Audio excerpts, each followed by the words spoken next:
Good evening and welcome to University Settlement's annual gala, City Stories, the home edition.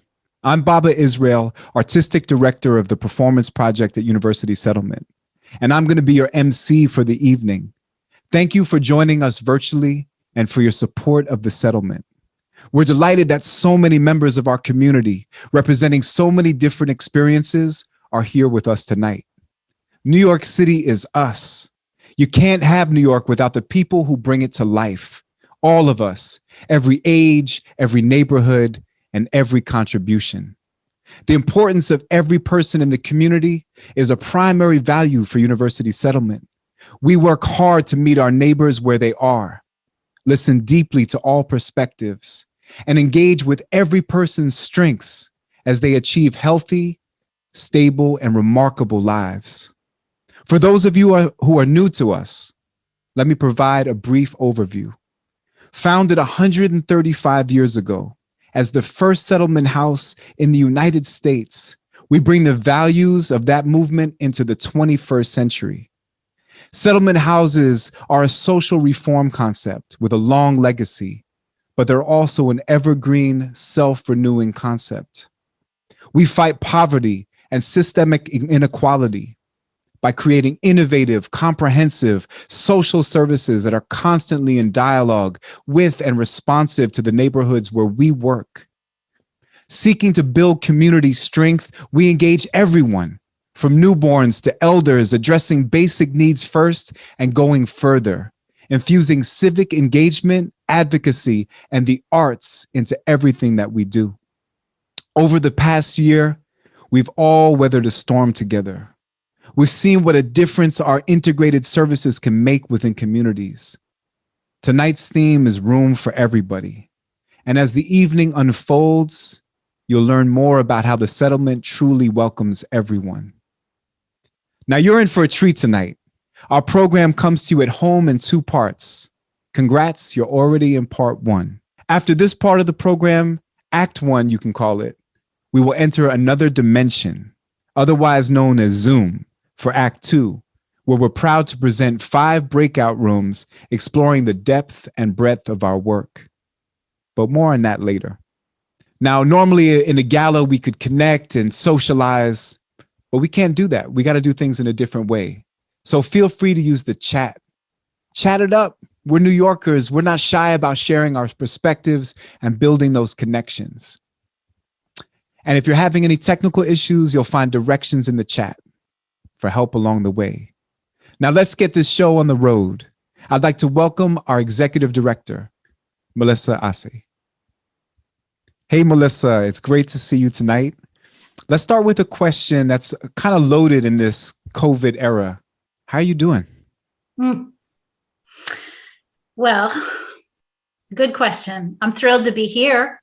I'm thrilled to be with everyone here tonight in our community, for sure. I'll be frank, it's been 135 years that we've been operating, and I think this has been the most challenging year. But as we've gone through it, I have constantly been able to come back to some very deep gratitude, which has really gotten me through. I think about the things that we can count on. One of them is the enduring wisdom of University Settlement's approach to social engagement. And that we knew from the very beginning of this crisis that we had to lean in hard on social engagement to keep people connected, even when we had to close our doors, and we did that. I think about, and I'm grateful for the incredible dedication and ingenuity of our teams. We were able to quickly expand programs like food delivery and mental health care, just to meet the rapidly increasing needs. And of course, the continued support of people who are here tonight. So many of you who have supported our work this year and really empowered us to continue innovating and planning for the future amidst a cascading generational crisis. That's a lot. I really appreciate that, Melissa. And I appreciate you invoking that spirit of gratitude. And that makes me think of one of the songs that came out of the special projects that we did this fall. One of the songs that young people created about reflecting on what they felt gratitude for during this time. And I want to ask you about, in the middle of this crisis, arts are still a priority. Well, as you know very well, Baba, the arts are always a priority for us, and we integrate them into every single program for every single age, from early childhood through the work that we do with older adults. I'm so psyched about the way we were able to continue investing in artists of color in particular last year through your work with the Performance Project. The idea that art is integral to a healthy society is one of our most important values, and we've been doing it from the very beginning at University Settlement. We know that nurturing creativity is an essential way for people of all ages to process and move through trauma. It's also a way to help young people find their voice and lean into being leaders and even become activists.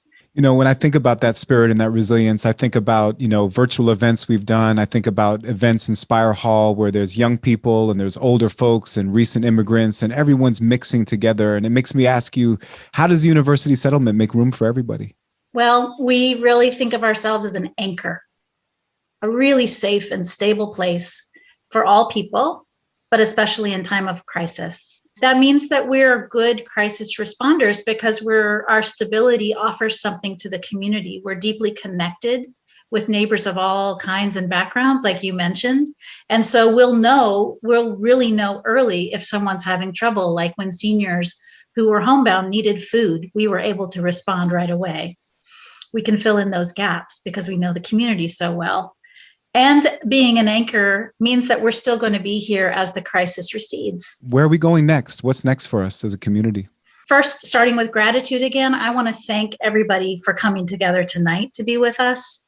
It's really important that we keep gathering ourselves together, that we don't let the isolation keep us from one another, even if it's a little bit harder.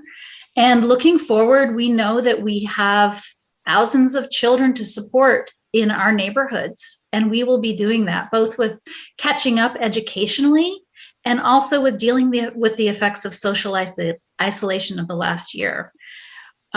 We have to keep our seniors safe. And we need to get people reconnected with one another when it's safe to do so. And we're helping them get safe through vaccinations right now. We know that we have only touched the tip of the iceberg in terms of responding to the mental health needs and crises of the year. And same with housing. We know that renters who are behind in their rent because of the economic sides of this crisis will have a long way to go to catch up and will be at risk of homelessness. So the work ahead is big work, but it's all work that we know how to do very, very well. So we're ready. We're ready because this community is gathered together to support us to do that. Melissa, thank you so much for your insight and for your leadership of University Settlement. It's been such a pleasure to speak with you. Thank you, Baba. Now let's hear from some of the other members of the settlement community in our brand new video. Hello. Hello. Hello. Hola. Hello. Namaste. Ni hao.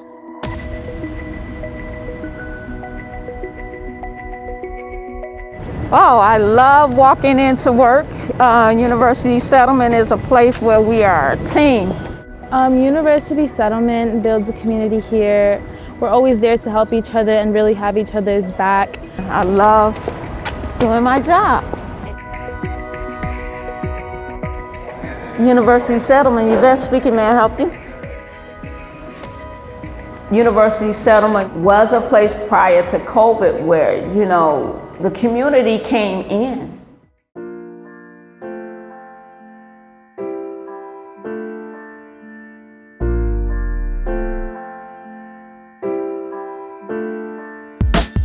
COVID-19 has put a lot of pressure on everything and everyone.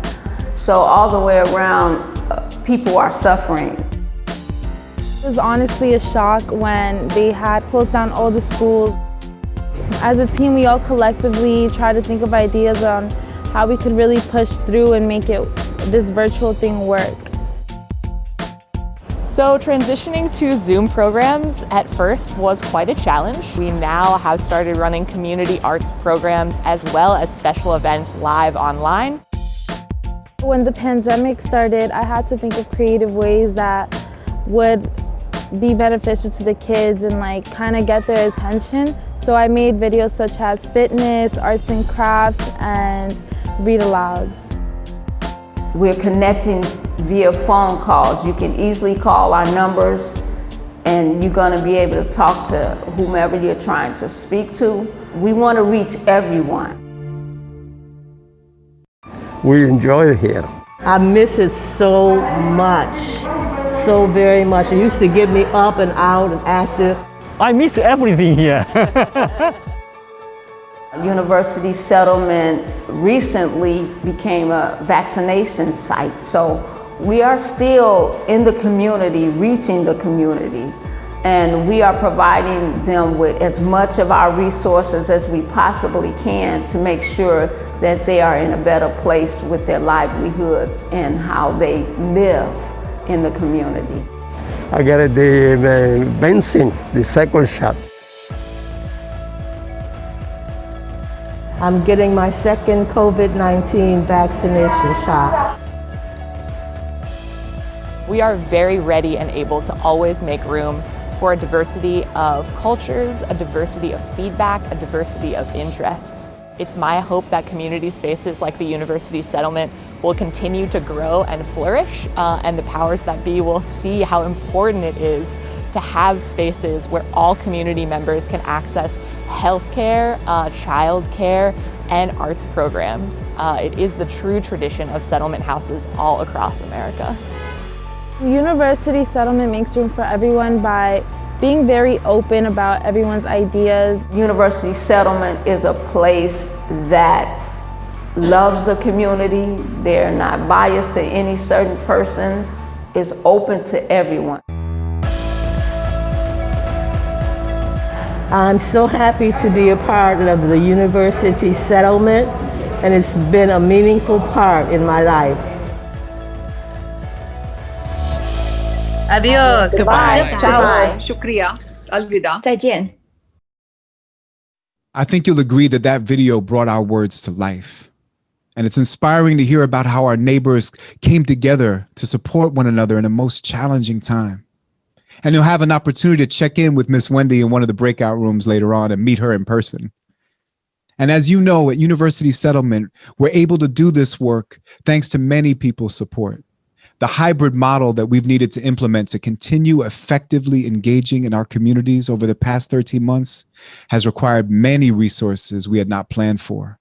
Foundation partners and individuals like you have been incredibly compassionate and generous. Thank you. I hope our efforts tonight encourage others to join you. Please consider donating by texting NYC is us to 44321. We're also dropping a link to donate online in the chat. Now, on to the award we're presenting tonight. The Charles B. Stover Award is named for one of the founders of University Settlement, a person who spent his life advocating for and often meaningfully achieving social reform in our city, in New York City. He was an activist who got things done, playing a vital role in diverse projects, from successfully advocating that the subway system should be under municipal control, to establishing New York City's public park system, to commissioning research projects studying conditions on the Lower East Side that served as the genesis for modern social science. We give this award to leaders who have created transformational change and are committed to social justice and equity. Leaders who are truly interested in making room for everybody. And we're just thrilled to present this year's award to Robbie Kaplan.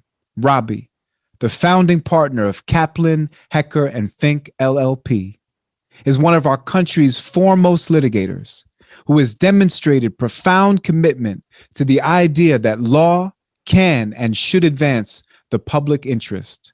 Robbie, you're a hero to so many of us. We're also glad to welcome actress, author, and co-founder of Time's Up, Amber Tamblyn, another activist who gets things done, to present Robbie with the 2020 Charles B. Stover Award. Welcome to you both. Robbie Kaplan congratulations on receiving the Charles B. Stover Award for your advocacy and policy work. I truly can't think of a better recipient than you for this award. So you've had a very personal connection to settlement housing and the work of University Settlement, an organization that has partnered with more than 40,000 New Yorkers every year to help combat poverty and build healthy, creatively fulfilling, and safe livelihoods for all. Can you tell us a little bit about your background, your upbringing, and about your impression of your grandmother's experience from this? You know, she grew up in a family where her mother was illiterate. She was the first American native born. And she would go, I think almost every day to the settlement house. I remember her telling me about all that they provided to her and how it was such an important part of her life in the transition from an immigrant family coming from a system with very, very different culture, language, et cetera, and her ability to adapt. Just tell us a little bit more about the impact that this had on your specific life growing up. What did the experiences of your grandmother and all of the women in your family teach you about the importance of fighting for safety, equity, and the survival of marginalized voices in any community? Yeah, so if there was one thing above all that my grandmother was, she was a fighter. She did not like a bully. And she did not like injustice. And she was the kind of person who would really, you know, the expression we have today is speak truth to power. That's certainly not an expression she would have used at the time, but she lived that every single day. And I just remember her telling me numerous stories about her willingness to say what was really true and was really right when so many other people were unwilling to do so. Call me crazy, but I have to think that had probably something to do with the person I became. She just taught me so much, not only about bravery and the willingness to speak up, but frankly about how important it is to do the right thing, why that matters, why you always have to look out for people who are behind you, who are coming up, and you always have to look out for people who are different or who are perceived as different. Well, I think that's the way you live your life too. I mean, I want to just sort of poke you a little bit more, questioning you about your fearlessness, because I think it is one of the reasons that so many women and people in general are inspired by you. You know, before co-founding the Time's Up Legal Defense Fund and the Time's Up organization as a whole, your career had already had a long list of legacy-making work as a civil rights attorney, breaking unprecedented ground on policies such as United States versus Windsor, in which you successfully argued before the Supreme Court, no big deal, on behalf of LGBTQ rights activist Edith Windsor, which is incredible. It was a landmark decision that invalidated a section of the 1996 Defense of Marriage Act and required the federal government to recognize same-sex marriages.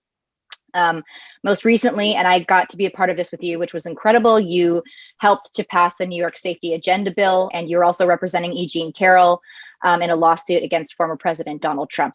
You go after big, impressive, terrifying, important work. I don't think there's any work you do that's small. So I think just my simple question to you would be exactly that. How specifically did you become so fearless? How do you remain so fearless in the heightened world that we live in right now?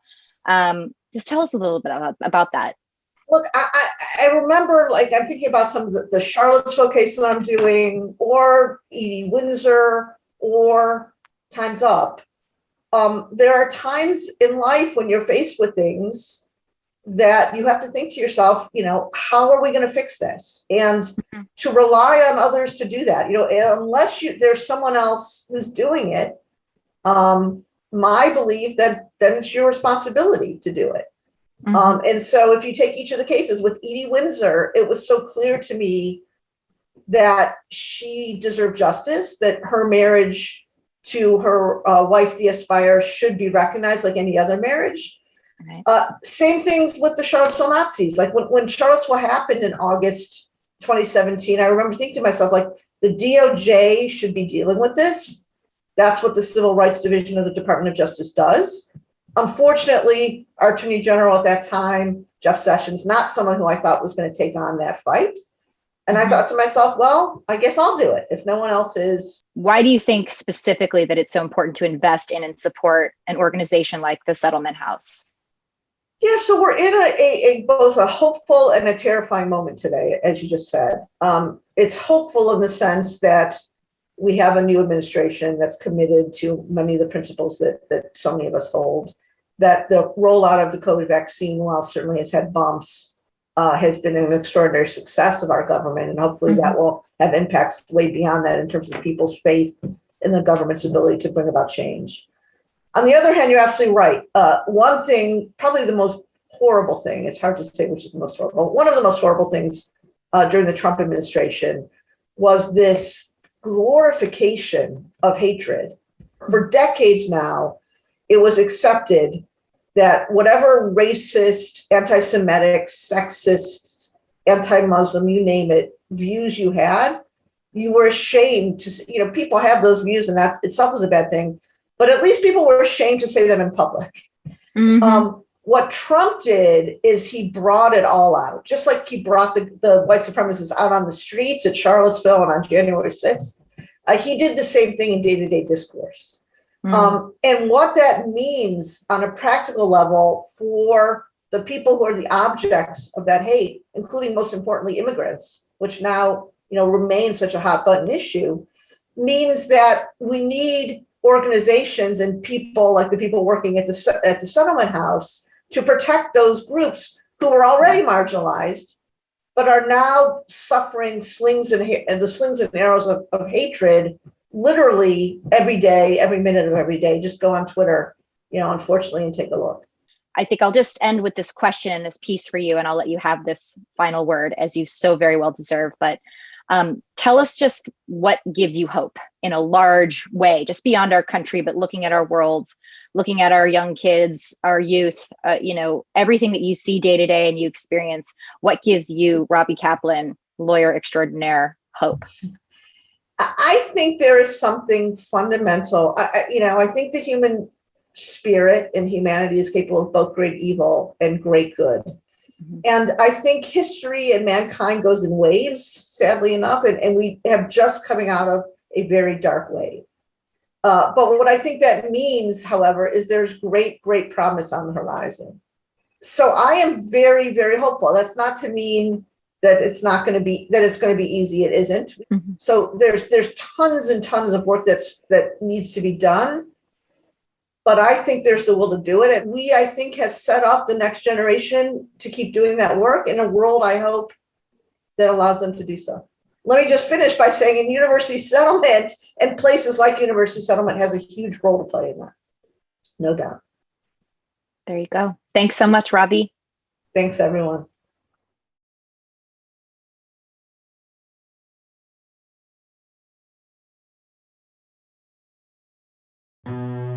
Today I return home, begotten daughter, prodigal son, turning the soil into a promise on mama's stoop. Recycling brown stones into a garden of poems in search of something new to brew about these gorgeous hues. Things change. Change remains like how the leaves blow away, but life can't cut down the trees that raise me. I still have space to grow here, in this home where we heal without walls, a community with no borders. No need to cut corners, we lean outside the lines. Our blocks bend into shapes beyond this nation's dimensions. The first rule of thumb, we don't believe in rulers. For good measure, it takes a village. Blended voices make up the difference no matter the opposition. We keep building. Remember, the heart is built in the body. We do it for the love. Love. Like Big Mama and Abuela signing oaths and hymns. Father figures tucking a little balm in the palm of rhythms. The higher call to evolve. We came before the cages and we will sustain long after. For the cost of living is not living. Our children are skyscrapers named after landmarks so they never forget where they come from. Things may fall apart, but we are heads high and looking up, exchanging cycles for pedestals. The people come first. Begotten daughters and prodigal sons are always welcome here. In this home, there is room for everybody. Thank you, Robbie, for your work, making the world a more just place for all of us. And many thanks to Amber Tamblyn for joining us tonight. There is no doubt that the work you both continue to do will create meaningful and lasting change that will benefit all of us. You also just experienced a beautiful spoken word piece by our new artist in residence, Cyrus Aaron. Thank you for the work that you do, documenting the stories of the African-American community in Brooklyn. As you heard earlier, the arts are a vital part of all that we do at the settlement. And I hope you are moved and inspired as I am by what you have seen so far tonight. I know I'm always motivated by the reach and importance of all the settlement does. And I hope you will help us. Donations will continue to be accepted throughout the evening. Every gift is deeply appreciated and will be put to immediate use, supporting the families and communities that we partner with. Please consider donating by texting NYC is us to 44321. We're also dropping a link to donate online in the chat. Once again, that's NYC is us to 44321. Like University Settlement, there is room for everybody.